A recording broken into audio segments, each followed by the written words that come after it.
세월호 참사가 10주기를 맞이하는 동안 국내 재난 대응 시스템은 얼마나 달라졌을까요? 최근 몇 년 사이에도 이태원 참사 등 여러 재난이 발생했는데요. 피해자들은 10년 전과 크게 다르지 않은 과정과 시간을 보내고 있습니다. 반복되는 문제의 원인을 들여다봤습니다. 이번 주 현장 속으로 조나리 기자가 보도합니다. 2014년 4월 16일 세월호 참사 수습 과정에서 줄곧 지적된 문제점들입니다. 하지만 10년이 지난 지금도 참사 피해자 및 유족들은 희생자 수습을 비롯한 참사 관리 체계 부재와 공무원들의 냉담한 대응, 쏟아지는 혐오 발언으로 고통받고 있습니다. 충분치 못한 의료 지원과 추모 공간을 둘러싼 갈등도 여전합니다. 지난 9월 19일 재난 피해자들이 한데 모여 증언한 내용입니다. 소방, 경찰, 행정공무원들 가리지 않고 현장에서 우리 유가족들 앞에서 침묵해야 될 듯이 서로 웃으며 인사하고 이야기합니다. 심지어 도청에 있는 국장은 국토부 장관 옆에서 웃으면서 이야기하다 여론의 문매를 맞기도 했습니다. 시신을 가장 늦게 찾아 장례를 제일 마지막으로 진행했던 저희가 처음으로 받았던 전화가 자동차 보관소에 있는 그 차를 가져가라는 전화였습니다.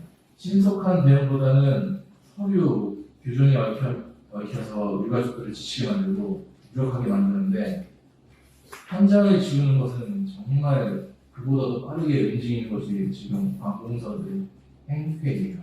다발성 골절로 인한 후유증이 심각한 상황이지만 고액의 치료비 문제로 제대로 된 진료를 받지 못하고 있는 시점입니다. 트라우마 치료 부분은 사고 초기부터 수차례 광주광역시청에 중점적으로 요구한 사항입니다. 하지만 광주시청은 관련 센터 상담사에 일회성 강의로 답했습니다.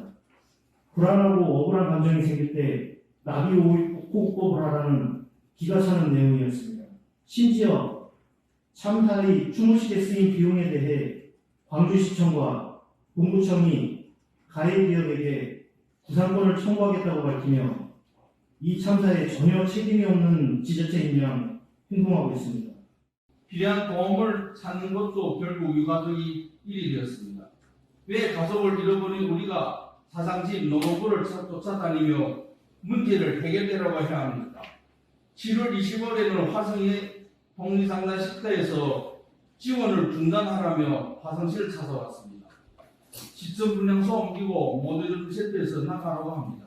공무원들이 유가족들을 지원하는 것을 중단하라고 했습니다. 참사 사고로 가족을 잃은 것만으로도 억울하고 우리가 무슨 특별한 대우를 받는 것처럼 말하니 정말 이임재 전 용산경찰서장의 1심 선고가 있던 지난 9월 30일 참사로 딸 상은 씨를 잃은 강선희 씨를 만났습니다.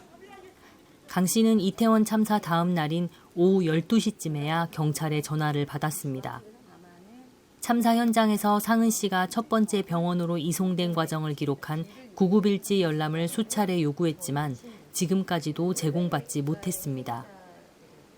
다음날 아침 6시에 이제 일어나서 뉴스를 켰더니 이제 그때 참사가 난 거를 인지를 했고 정신없이 올라왔죠. 서울로 올라오고. 그때 상황에 갔는데 아무것도 없는 거예요. 와서 뭐 얘기해주는 사람도 없고 병원을 찾아보려고 가는 중에 한 12시쯤 넘어서 전화를 받았어요. 이제 경찰서에서의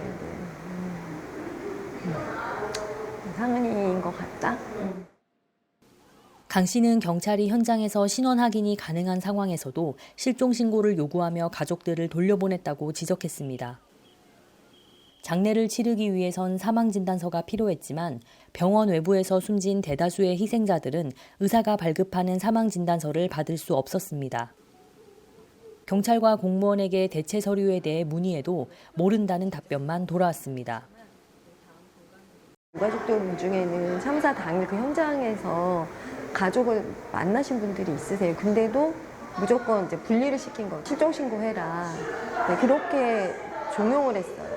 옆에 있는데도 신원 확인이 가능하잖아요. 구급일지를 달라. 구급일지가 없으면 이제 바디캠이라도 있을 거 아니냐. 알았다, 알아보겠다라고 한 3번 정도 했던 것 같아요. 근데 결국에는 그 다음에도 그 구급일지는 받아볼 수 없었거든요. 최근 참사 진상규명을 위한 특별조사위 위원들이 임명됐지만 유족들은 기대보단 걱정이 앞섭니다. 세월호 참사 특조위도 활동 기간 조사방해 논란이 끊이지 않았기 때문입니다. 실제로 조윤선 전 청와대 정무수석과 윤학배 전 해양수산부 차관은 세월호 특조위 조사방해 혐의로 유죄 판결을 받기도 했습니다. 지난 9월 13일 드디어 12구 이태원 참사 진상규명과 재발방지를 위한 특별조사위원회 위원들이 임명되었습니다. 예상보다 대통령의 특조위원 임명이 늦춰지면서 정부가 진상규명을 지연시키려는 것은 아닌가 하는 의혹이 일기도 했습니다. 참사 발생 2년여 만에 진상조사가 막 시작되었지만 먼저 이 길을 걸었던 다른 재난참사 유가족들은 또 다른 싸움의 시작이라고 이야기합니다.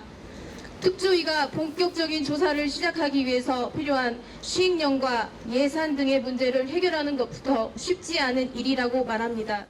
세월호 가족분들이 너무 얼마나 힘들었을지가 그러니까 감히 상상하기 어렵긴 한데 저희보다도 더 많이 힘드셨을 것 같아요. 근데 그런 걸 보면 사실은 좀 불안해요. 이렇게 특별법이 제정이 됐고 이 특조위가 이제 임명이 돼서 저 전원회의가 시작이 됐지만 어디까지 저희 진상규명이 이루어질 것인지 이런 부분들에 대해서 세월호를 보면서 좀 걱정이 되기도 하죠. 대통령실을 용산으로 이전한 것이 이 참사에 어떠한 영향을 미쳤는지를 제일 먼저 밝혀줬으면 좋겠고요. 신고가 최소한 3번 이상이었고 11건이라고 알고 있고 동영상도 이렇게 보내면서까지 그 위험 경고를 알려줬는데 왜 도대체 나가지 않은 건지, 왜 10시 15분에 참사가 났는데 그 다음 날까지 가족들에게 알려주지 않았는지 그 부분이 좀 밝혀졌으면 좋겠어요. 재난 대응은 개별 피해자의 상황에 대한 충분한 이해는 물론 피해자의 권리와 책임 기관의 의무를 명확히 하는 데서부터 시작된다고 전문가들은 강조합니다.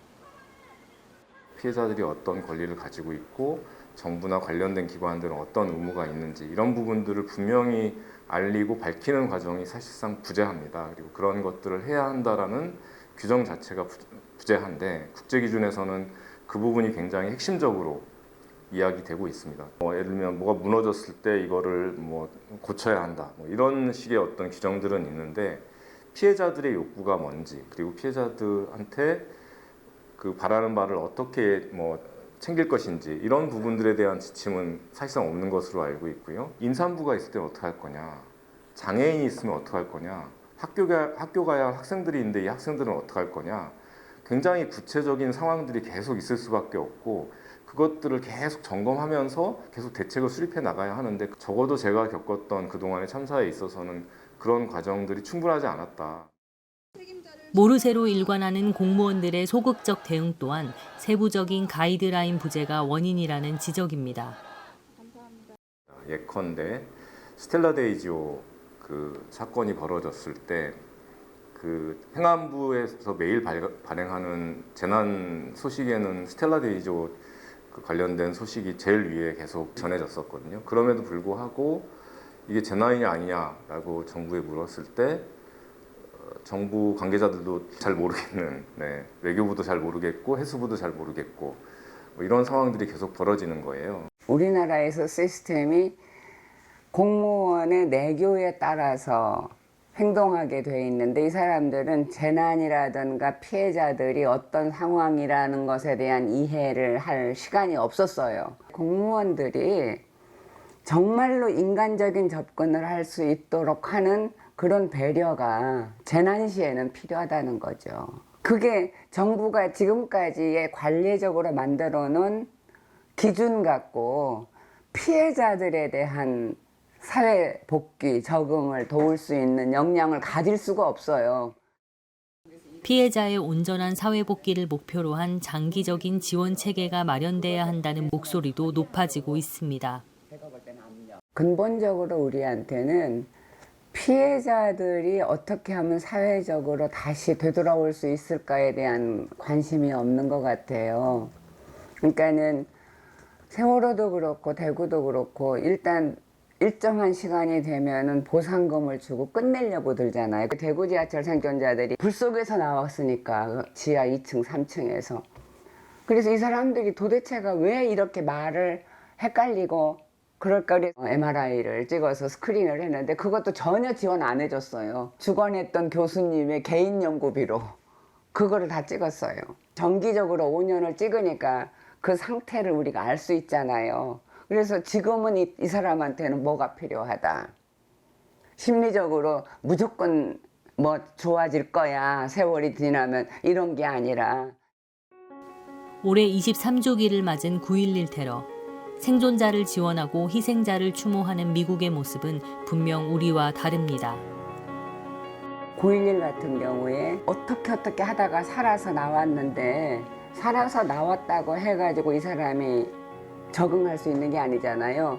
그런데 거기에서는 본인이 내가 지금까지 했던 일이 아니라 새로운 일을 해야 되니까 훈련도 시켜줘야 되잖아요. 그 다음에 맨하탄이라는 데를 바라만 봐도 토하니까 자기는 그 동네는 못 살겠다. 떠돌아야 되는데 떠돌 수 있는 돈이 없잖아요.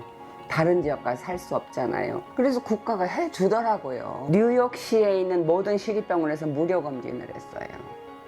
정책적으로. 그 먼지를 안 먹은 사람이 없는데 가까이 있었던 사람 더 하잖아요. 근데 그거를 너는 얼만큼이고 이거 검진할 수가 없으니까 일단 9.11에 관련됐다 라고 본인이 느끼는 사람은 따지지 말고 무조건 치료해주고 검진하고 기록을 남겨라. 그게 굉장히 중요한 거라고 생각해요. 법률방송 조날입니다.